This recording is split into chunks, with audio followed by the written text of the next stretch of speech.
We'll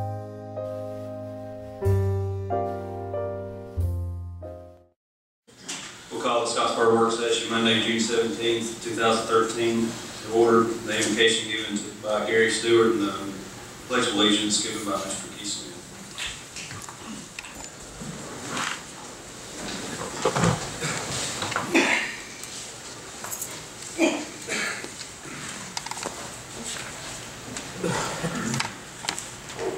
First item that we have is Helen Bazine, Cedar Hill Cemetery. You come up front, please.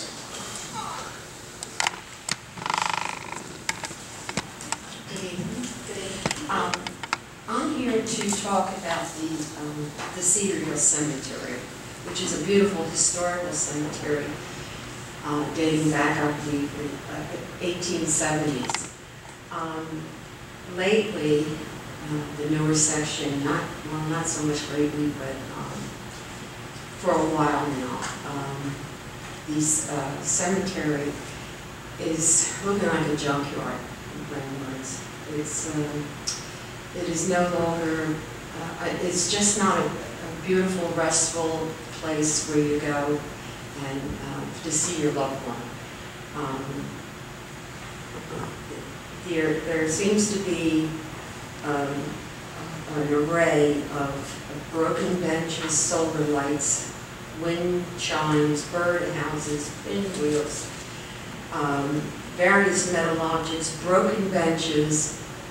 There's no continuity. It's just a mishmash of personal items that people are bringing down, including their own landscaping, which consists of any type of bricks that they want to border the graves with, and any kind of rocks they want to throw on. It really needs help. And it must, to me, present a maintenance problem to the people that work there, because they individually have to take care of each of these particular lots, lift up every object and try to mow around them. And before you know, you'll have 10 people working down there, doing this kind of thing. So I would like to see some kind of regulations, and I understand there are no regulations here in Scottsboro for the no restrictions or regulations for the Cedar Hill Cemetery. And I think it's about time we got some and try to preserve that area and make it really look nice. And I have some photos I'd like to show you guys if you're interested. I'll start with the mayor if you'd like to see some. What I put in y'all's packets, a couple of years ago, the Cedar Hill group was kind of restoring the library, the cemetery, led by Jerry Cunningham. They raised some money and did a lot of work. And one of the things that they talked about was having a regulations for the cemetery, some rules and guidelines, which, to my understanding, anything that we can find out, there's really not any. Is that right, Mr. Kim? Right. So, you have in your packet a copy of some guidelines and rules and regulations from, I think it's Maple Hill Cemetery, and then I also gave you a copy of a sheet that Ms. Bazine has there that came off the City of Huntsville website that says you can't have no benches other than granite benches, or your fencing has to be approved for trees. So, we may be at the point that we do need to come up with some guidelines. I don't know, and that's what Ms. Bazine is doing here tonight. She spoke to me about it, and I'd ask her to come to the council meeting to relay those concerns. Yeah, it's totally out of control, and all of the personal items just have to be removed.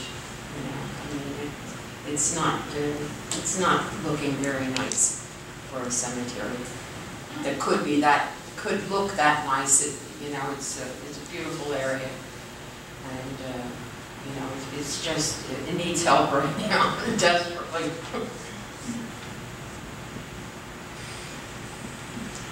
Does anyone have any questions?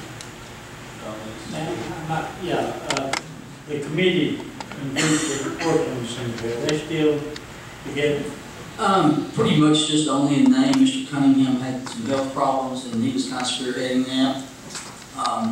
I I'm not aware of any meetings that they've had in the last couple of years, Mr. Smith, so. I wonder if, and I'm sure there's some of those people that are still interested and still here. I wonder if the council president might form a committee based on a couple of those people the most interested, maybe a couple of the council, someone from the cemetery, and anyone else he would choose. And I think it's probably that time that we do come up with some regulations and guidelines for people who, my parents are buried there, and hundreds and hundreds of other people in town who have people buried there. And everyone wants to do it. And I think you're correct. I think it's time we did something.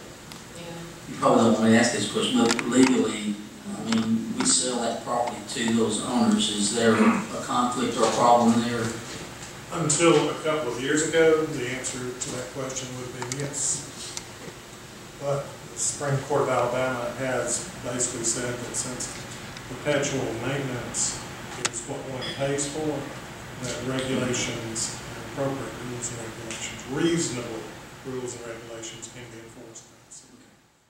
Meeting that was formed before. Sure. And see if they want to be a part of this tonight and move forward. Okay, you want a couple of those people, a couple of councilmen that are here? Yes. Or you want to leave it up to that committee? Which part are you saying? No, we need to both be a part of it. I'll get in touch with